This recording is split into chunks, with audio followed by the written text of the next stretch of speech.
Hello and good afternoon, ladies and gentlemen. My name is Claude White, and I'm back. And I'm back with the Pittsburgh Steelers report. And as you know, Sunday night, let's face it, the Steelers got their butts handed to them. There's no question about it. And all three phases of the football game, the Steelers were absolutely dreadful. I don't think they could play any worse this particular season. If the Steelers do play any worse this particular season, then we might end up getting the number one pick in the draft right in front of the Miami Dolphins, who, in my opinion, look like the worst team in all of professional football. Now, in my NFL picks, I did not pick the Steelers to win on Sunday night. I figured that New England would be still upset after, remember, the Steelers were the last team to beat the New England Patriots during the season. Now, that was a hard-fought victory for the Steelers, and if I'm not mistaken, it was 13-10. Now, Ben Roethlisberger was dreadful in that game as well, but at least he threw one touchdown pass. But Tom Brady got beat up physically in that football game, and Joe Hayden was magnificent. Now, in Sunday night's game, Josh Gordon showed you the immense talent that he has. And remember, for a couple of seasons, before Antonio Brown became the number one receiver in all of pro football, Josh Gordon had that moniker. And Josh Gordon did not have the quarterback that he has currently. And I understand that this is not the same Tom Brady, even though he looked like Tom Brady Sunday night. That's not the same Tom Brady that was throwing passes to Randy Moss and Wes Welker and those guys. But he's still Tom Brady. And I tell you what, when you had gotten all the time in the world that he got on Sunday night, then you can have a flashback or two. And Tom Brady looked magnificent Sunday night. The Steelers defensive line got pushed around, got beat up. They did everything but pull their pants down. That's how bad the Steelers were whipped on both sides of the ball. Now, I understand how Mike Tomlin operates. And any Steeler fan that's worth their salt knows what Mike Tomlin is doing is obviously he's trying to win football games, but he is assessing what he has and what he doesn't have, meaning what are the strengths of this particular team and what are their weaknesses, what does he need to shore up, who does he need to insert into the lineup. And I tell you what, the Steelers need to run the football more, because the worst thing that happened to the Steelers is they went away from their blueprint. Now, their offense was always pretty good for the most part, especially when they had all of them in their prime, Roethlisberger, Antonio Brown, and in my opinion, their most important player during that time, Le'Veon Bell. But their defense was dreadful, at least until last year. In fact, if you want to say 2 years ago, I'll give you that. But I think last year's defense was much better because Joe Hayden was more healthy. Now, Devin Bush is learning that there's a big difference between the preseason and the regular season in an NFL game. Trust me. And he's going to improve as the season goes on. Trust me. By the time week 7 or 8 comes around, I believe Devin Bush will be playing Pro Bowl caliber inside linebacker, excuse me. The Steelers, of course, are 3-4. Now, I don't believe the Steelers will be pushed around very much more than they were in week 1.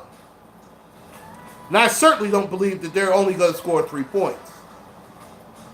But in order for the Steelers to reach their potential, to me, the focus should be their running back, James Conner. They have to establish him at least 20 times.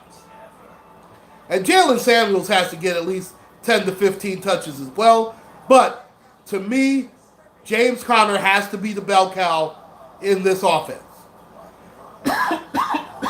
Excuse me, ladies and gentlemen. I have a slight cold.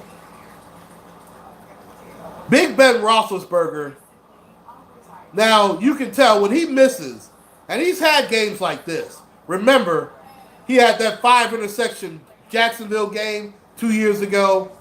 He had another dreadful game against the Jaguars. He basically threw away the playoffs. I understand that he had big numbers. He threw for well over 5,000 yards, led the league, but he was by far not nearly as good and not nearly as efficient as he needs to be. And he was dreadful again Sunday night. And I tell you, I want to say it's only week one. There should be no cause for concern. Let's not panic. And I'm not going to panic after one game. But you cannot like the optics of Ben Roethlisberger over the last, I will say, 5 games, counting the last 4 games of the season and last Sunday night. I mean, he's been atrocious. He's had one good game in that stretch, and that's the game they lost in New Orleans. I'm getting really sick of Big Ben Roethlisberger. I'm sorry. The problem is, the Steelers, to me, made a huge mistake getting rid of Josh Dobbs for a 5th-round pick to the Jacksonville Jaguars. That, to me, is stupid. And that's part of the reason why I am sick of Kevin Colbert. Kevin Colbert, I tell you what, you can make a case if the Steelers go anywhere like 7-9, 6-8, 6-10, excuse me, and don't make the playoffs, they need to take Tomlin, Colbert, and Roethlisberger and send them all packing because they've had their run. That's it. And I like Tomlin, but I'm sick of this. I'm sick of Big Ben.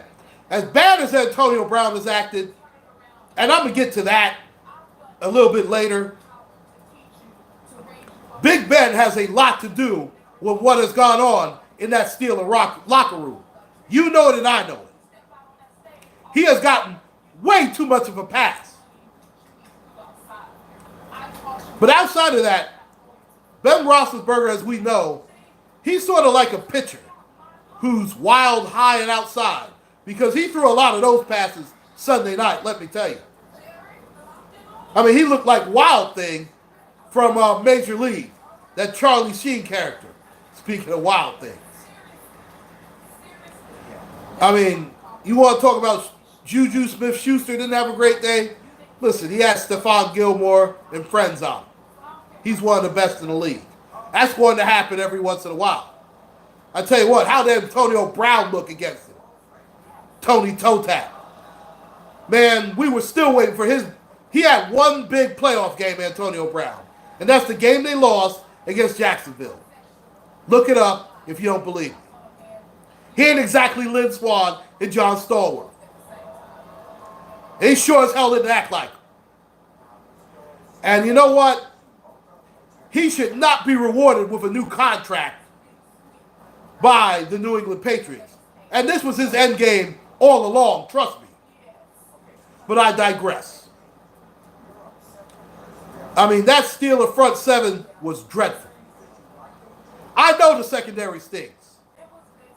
But I tell you what, Joe Hayden, you talk about you want a contract extension, keep playing like that, you're going to get cut. I mean, maybe he's not ready. Maybe he's still hurting. Then if that's the case, you might as well wait till week 2 or 3, okay? We don't need you playing like a clown out there, getting burnt. We know who got the better of those matchups. I tell you, Josh Gordon looked like he was back with the Cleveland Browns, and this was 2013. He was magnificent. They didn't stop the run. They just didn't do anything right, the Steelers. It was absolutely dreadful. Now, I don't believe that the Steelers will play like this next week. And luckily, everybody else lost outside of the Baltimore Ravens. Now, that could potentially be a problem for the Steelers. If Lamar Jackson has infinitely improved like that, then I would say Ben Roethlisberger is the second best quarterback. Because judging by what Baker Mayfield did, listen, Big Ben is still the number one guy in that division. Well, at least he was until week 1. Now, I'm not going to judge everything off of that because also, let's look who Lamar Jackson played against who Big Ben played against. I mean, let's face it, there couldn't be any more night and day than the New England Patriots and, in my opinion, the worst team in pro football, the Miami Dolphins. So let's pump your brakes if you're a Baltimore Ravens fan and you think Lamar Jackson is the second coming of Randall Cunningham. Cut that out. Okay? Let's see at least 3 or 4 more weeks of that before we can make that assessment. Okay? Now, if you are a fan of the Ravens, you have to be encouraged to that. And I tell you what, as a Steeler fan, I'm very discouraged because I don't think we have the athletes to stack up against Lamar Jackson. That could be a huge problem. But nevertheless, the Steelers have to shore up what they did in a huge way for week 2. And I tell you what, all eyes are on Big Ben Roethlisberger. You lay another egg. Listen, I don't think Mason Rudolph is ready. I think the Steelers made a huge mistake in getting rid of Josh Dobbs, especially for only a 5th-round pick when Jacksonville is desperate for a quarterback. You could have gotten at least a 3rd rounder. They should have gotten the 2nd. But nevertheless, here we are, and let's see what the Steelers do in week 2. Please like, share, and subscribe, ladies and gentlemen. My name is Claude White. Please take care, and God bless.